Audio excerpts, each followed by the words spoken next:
नमस्कार साथियों। तो आज है 21 दिसंबर 2024। चर्चा करेंगे इस वीडियो में एक बहुत ही महत्वपूर्ण टॉपिक को लेकर, जिसका इम्पैक्ट आपको नेक्स्ट डे मतलब सोमवार को जैसे ही बाजार ओपन होगा जरूर देखने को मिलेगा मार्केट में। हाँ, कुछ कुछ सेक्टर्स के लिए बहुत अच्छा है, बट बहुत सारे सेक्टर्स के लिए थोड़ा सा नेगेटिव भी है। तो दोस्तों, आज क्या था, भारत की 55वां जीएसटी काउंसिल मीटिंग, और उस मीटिंग में बहुत सारे जगह पे जीएसटी एक्स्ट्रा ऐड भी किया, मतलब बढ़ाया गया है, और बहुत सारे जगह पे ना जीएसटी जो है रिड्यूस भी किया है, कम करके आए। तो आइए देख लेते हैं कहां कहां पे इंक्रीज हुआ, कहां कहां पे डिक्रीज हुआ, अल्टीमेटली क्या कुछ आउटकम निकला। तो शुरुआत करेंगे दोस्तों न्यूज की हेडलाइन से। GST council meet from no GST on panel charges by banks NBFCs for loan default to 5% GST on new EVs and more. Here are top 10 outcome. देखिए, बहुत सारे लंबा चौड़ा यहाँ पे डिस्कशन हुआ था, मीटिंग में बहुत सारे बातचीत हुआ था प्रेस के साथ, अलग अलग जनों ने, ठीक है। तो बेसिकली जो हम यहाँ पे डिस्कस करेंगे ना, जो इंपॉर्टेंट पॉइंट्स है, मतलब जो बेसिकली काम का है, वही दोस्तों हम आगे एक्सप्लेन करेंगे। तो रिक्वेस्ट करूंगा आप सभी को, प्लीज वीडियो को बिना स्किप के पूरा अंत तक जरूर देखना, बिकॉज बहुत ज्यादा सीरियस, बहुत ज्यादा इंपॉर्टेंट होने जा रहा है। अब देखिए, पॉइंट बाय पॉइंट मैं आपको समझाता हूं। हियर आर की outcome of 55th GST council meeting. तो क्या कुछ आउटकम निकला, यहाँ पे 10 इंपॉर्टेंट क्रूशियल पॉइंट मेंशन किया, एक एक करके एक्सप्लेन करेंगे। नंबर 1 पॉइंट पे है GST council slash rate on fortified rice. Fortified rice जिनको नहीं मालूम, देखिए बंगाल में इसको कहा जाता है मुड़ी, या बाहर की स्टेट में मैं जितना आइडिया है कि मुड़मुड़ा ऐसा कुछ कहा जाता है, ठीक है। तो उस पर एक्चुअली जीएसटी रेट कम किया है, पहले जितना था उसको रिड्यूस करके 5% कर दिया। तो इसमें देखिए बहुत सारे सेक्टर्स को फायदा मिलेगा। एक हो गया आपका जो कि आपके एफएमसीजी सेक्टर्स को फायदा मिलेगा, ठीक है। अच्छा, नेक्स्ट देखिए जो इंपॉर्टेंट पॉइंट है दूसरे पॉइंट पे, जेनेथेरापी नाउ एग्जैम्प्ट फ्रॉम जीएसटी। तो ये जो पर्टिकुलर सेगमेंट है इसको जीएसटी से हटा दिया गया, मतलब इसमें कोई भी जीएसटी चार्जेस, टैक्सेस वगैरह सरकार को देना नहीं पड़ेगा। तो अच्छी बात है। अच्छा, तीसरी पॉइंट आप देखिए, GST council recommend at amendment to definition of pre package and labelled item. Pre package item and labelled item पे अमेंडमेंट करने का एक प्रपोजल रखा है, रेकमेंड किया है, ठीक है, आप बोल सकते हो। तो कहीं ना कहीं देखा जाए इस टाइप की सेक्टर्स को भी बहुत फायदा मिलेगा। पैकेज फूड कौन कौन सी कंपनी मैन्युफैक्चर करता है, आप जरा आप सोच के देखिए, जैसे कि जस्ट लाइक आप बोल सकते हो इसको, नूडल्स हो गया, ऐसे बहुत सारे जो प्री पैकेज हो गया, लेबल्ड आइटम हो गया, इस पर दोस्तों कम हो सकता है, ऐसा रेकमेंड किया। बट पर्टिकुलरली यहाँ पे कोई प्रॉपर क्लैरिफिकेशन नहीं दिया कि हाँ इतना जीएसटी था, इसको रिड्यूस करके ऐसा दे दिया, ठीक है। ये आगे आपको मालूम पड़ेगा, तो ये भी अच्छी बात है। अच्छा, जो यहाँ पे चौथे पॉइंट में मेंशन किया, no GST would be payable on panel charges levied on borrowers by banks and financial institution. चलो ये भी अच्छी बात है। तो बैंक्स के ऊपर भी नज़र रखना, और खास करके फाइनेंशियल कंपनीज के ऊपर, चाहे वो एनबीएफसी हो सकता है, बैंक्स हो सकता है, बजाज फाइनेंस हो गया, श्रीराम फाइनेंस हो गया, एचडीएफसी, आईसीआईसी, इसके ऊपर नज़र रखना।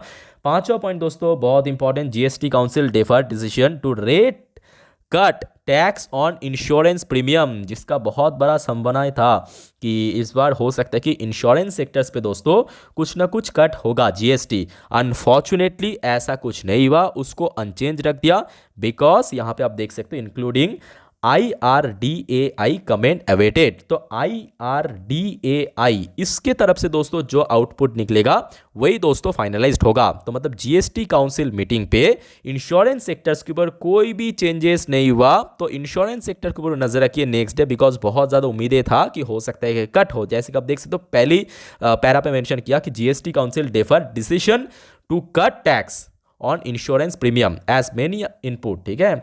अच्छा, चौथे इंपॉर्टेंट पॉइंट, चौथे बोल रहा हूँ सॉरी, आई थिंक कि सातवां, ACC block containing more than 50% fly ash will attract 12% GST, okay. अच्छा, नेक्स्ट पॉइंट में मेंशन किया, black pepper whether fresh green black pepper जो हम लोग खाने में खाते हैं, ठीक है, ब्लैक पेपर हो गया, और ड्राइड ब्लैक पेपर, ओके। तो सूखा हुआ जो ब्लैक पेपर है, और उसके साथ साथ रेजिन हो गया आपका, वेन मतलब आपके रेजिन मतलब क्या, वो खजूर, नहीं सॉरी किशमिश, सॉरी मैं गलती से खजूर बोल दिया, किशमिश, ठीक है।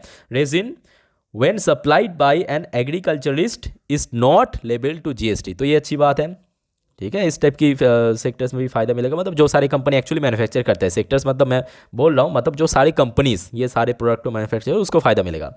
अच्छा 9वें पॉइंट यहाँ पे मेंशन किया एग्जाम्पशन, अरे बाप रे कहाँ पे एग्जाम्पशन हुआ, given for long range surface to air missiles. Okay तो मतलब लॉन्ग रेंज, अब यहाँ पे लॉन्ग रेंज मतलब कितना, ठीक है देखिए शॉर्ट रेंज मतलब बेसिकली जो हम 250, 350, 400, 600 किलोमीटर इसको शॉर्ट रेंज कहा जाता है मिसाइल की कैटेगरी में। लॉन्ग रेंज मतलब मोर देन 1000 किलोमीटर्स, जैसे कि इसको आप बोल सकते हो एक तरफा इंटर कॉन्टिनेंटल जो बैलिस्टिक मिसाइल होता है ना, 1000 किलोमीटर की रेंज होता है, 6000 किलोमीटर, उस टाइप की जो मिसाइल्स है बेसिकली आपके सरफेस ग्राउंड से लेके एयर मिसाइल जो है उस पर एग्जाप्शन किया कर दिया, ठीक है।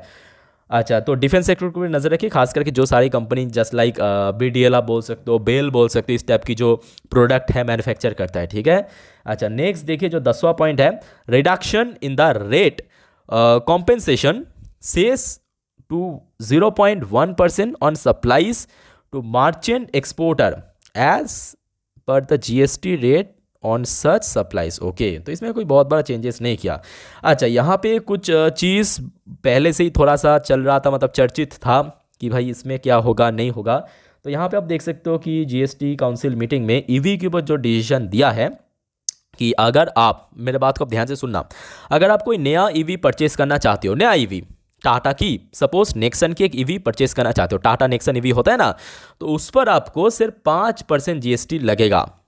बट वही EV अगर सेकेंड हैंड हो गया, सपोज आपने परचेस कर लिया, मैं आपको एग्जांपल दे रहा हूँ, आपने टाटा नेक्सन की एक एग्जांपल दे रहा हूँ, टाटा नेक्सन की एक EV परचेस किया, ठीक है, तो आपको देना पड़ेगा 5%। और आपने क्या किया कि कुछ सालों बाद उसको आपके कोई फ्रेंड को या कोई जान पहचान को बेच दिया, तो जो खरीदेगा ना सेकेंड हैंड माल उसको 18% देना पड़ेगा इस के अकॉर्डिंग। आज की डेट में जो यही डिसीजन दिया, और यहाँ पे पूछा गया कि भाई ऐसे क्यों कर रहे हो आप, तो इसके पीछे जो मेन रीज़न बताया कि ताकि प्रोमोट इलेक्ट्रिक व्हीकल्स, तो बेसिकली ताकि लोग जो है ज़्यादा से ज़्यादा जो नया आइटम खरीदे, नया EV खरीदे, ताकि उसके ऊपर टैक्स कम लगे, ठीक है। सेकेंड हैंड खरीदेगा, हाँ प्राइस कम लगेगा बट 18% GST एक्स्ट्रा ऐड हो जाएगा, ठीक है।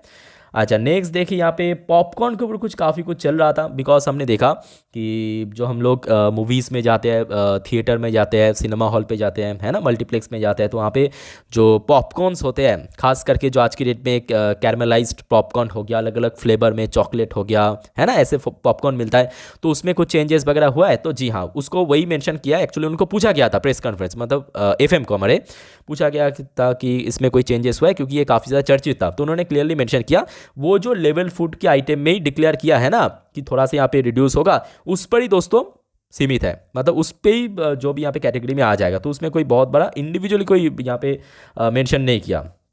अच्छा नेक्स्ट देखिए जो इंश्योरेंस सेक्टर, हेल्थ इंश्योरेंस, तो उसके अंदर तो हमने देखा कोई बहुत बड़ा चेंजेस नहीं किया, तो इसके ऊपर भी नज़र रखिए। अच्छा एक और इम्पॉर्टेंट अपडेट है, फूड डिलीवरी प्लेटफॉर्म। तो एक्चुअली क्या था, रिसेंटली हमने देखा तो फूड डिलीवरी कंपनी आज की डेट में भारत की 2 ही बड़े कंपनी हैं, बाकी है छोटको मोटको बहुत सारे हैं, जैसे कि आपके स्विगी जोमेटो, ये तो बड़े कंपनी हैं।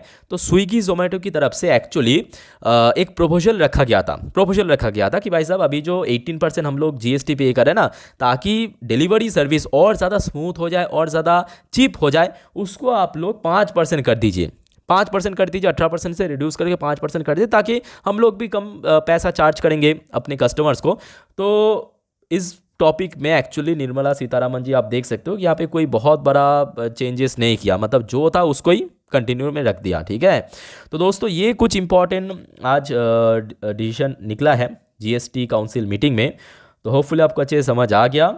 अब चलिए जो इंपॉर्टेंट सेक्टर्स, कम इंपॉर्टेंट शेयर्स हैं, आपके सामने मैं प्रेजेंट करता हूं। बट उसके पहले दोस्तों, अगर आपको वीडियो भी तक अच्छा लगा, इन्फॉर्मेटिव लगा, प्लीज़ दोस्तों वीडियो को लाइक करने के साथ साथ इस चैनल को भी सब्सक्राइब करके रखिए। और हमारा जो मेन चैनल है यानी स्टॉक मार्केट इंडिया, उस पर भी मैं रेगुलर बेस पे अभी से वीडियो अपलोड कर रहा हूँ, उसको भी सब्सक्राइब करके रखिए। और मुझे फॉलो करना मत भूलना, फेसबुक, इंस्टाग्राम सॉरी खांसी हुआ है, लिंक आपको नीचे डिस्क्रिप्शन बॉक्स में मिल जाएगा, ठीक है, तो वहाँ पे मुझे फॉलो करके जरूर रखिए।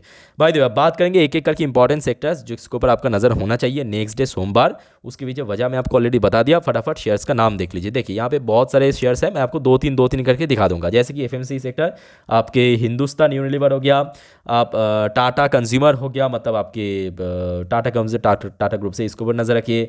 ITC हो गया, इसको छोड़ के पीएनजी हो गया, ब्रिटानिया हो गया, आईटीसी हो गया। अच्छा, ब्रिटानिया पे मैं मेंशन किया। तो जितने भी एफएमसी सेक्टर की शेयर्स की नाम आपके दिमाग में आ रहा है, ठीक है, तो उसके ऊपर नज़र रखिए। नेक्स्ट इंपॉर्टेंट है आपके ईवी मैन्युफैक्चरिंग सेक्टर में एक अच्छा बूस्ट हो सकता है। सीधा सीधा 5% कर दिया 18% से।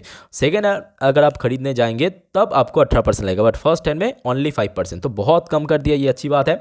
तो अभी ईवी की सेल्स दोस्तों बहुत बढ़ जाएगा, और ईवी सेल्स जैसे बढ़ेगा, जितने भी ईवी मैन्युफैक्चरिंग कंपनी भारत में है, खास करके जो डोमेस्टिक प्लेयर्स है जैसे कि टाटा मोटर्स हो गया, महिंद्रा हो गया, अब रिसेंटली आप चाहे तो हुंडई को भी इस लिस्ट में ऐड कर सकते हो, बिकॉज ये लिस्टेड कंपनी बन चुकी है, इसको भी फायदा मिलेगा, ठीक है।